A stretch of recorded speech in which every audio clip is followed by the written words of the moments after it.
Welcome back to the Dry Fire Journal. This is day 155, and we're going to talk about getting back in the saddle. If you ever have to take a break from carrying for some strange reason, and now it's time to start carrying again, how do you know if you're back in the saddle or not? We're going to get right into it, so let's get to work.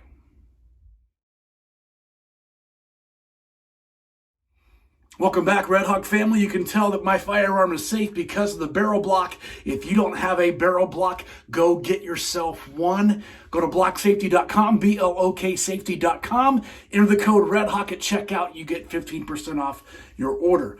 I am going to look my firearm all the way into its holster.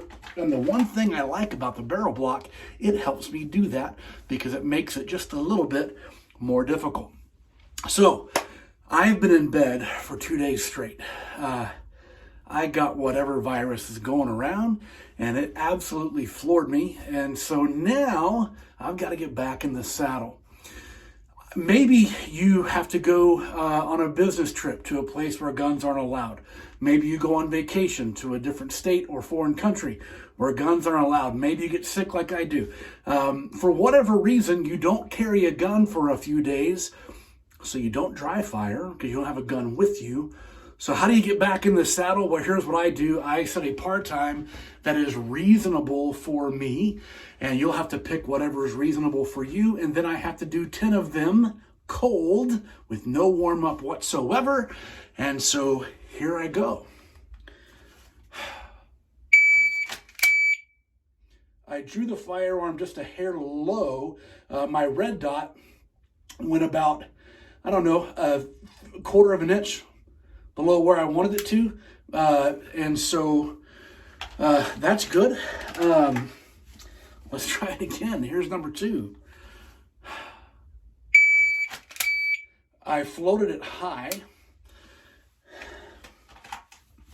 I know you can't see my full body, but my hands are at my side. In fact, I'll scoot back so you can see that at least a couple of times. I missed the target. I would have gone just a little bit to the right.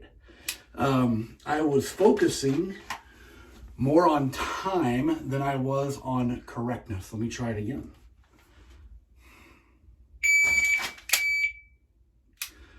That one got right.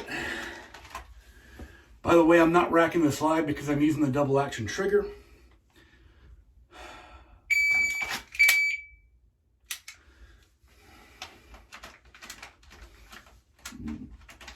Again, the barrel block helps me look it in. Why are my hands at my side? Here's a big reason. My personal belief. So many people have taught this as a cheater pose, which I understand why they teach it. But it could be argued that so many people have taught this, and it's become such a part of the gun vernacular and vocabulary, that this can also be a tell. I know that's weird. It's just my thought. I tend to stand like this no matter what. I have short arms, and so at my side is my normal. If you stand like this normally all the time, then by all means do it. However, think about this. If you are out in the wild and something starts to feel weird and you see some guy in the corner all of a sudden go from here or talking to here as he starts to scan, what do you think? Just something to think about. Okay, let's get back to work. Don't cheat your draw. Do not cheat your draw. Nope. I was late. And you know what I was late to? I was late to respond to that go stimulus. That's good to know. I grabbed a fistful of shirt. I abandoned that one. Okay. Kind of floated it in there at the end. If you watch that one back, you'll see I kind of went high and then dropped it in. Let's try it again. I didn't like my grip. I was a hair late, but with a flubbed grip, I continued and got there. Let's do one more. So, what do we learn from this? I'm getting back in the saddle. Haven't touched a gun in a little while. By the way, if you're keeping track, you'll notice these roll out every day. Sometimes I record a few. I try to do these every day so that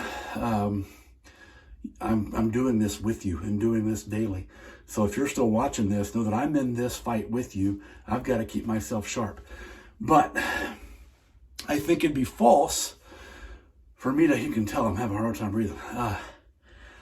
That's a lot of my lungs. If you know my story, you know why. Anyway, if I take a break from carrying and I take a break from drawing and doing all of the dry fire work, I can't just assume that even after 2 days or a week or 2 weeks that I put my holster back on, holster my firearm, and walk out and I'm good to go. That's a very dangerous thing to do unless you verify it. So think about how you get back in the saddle, do some work, and I'll see you tomorrow.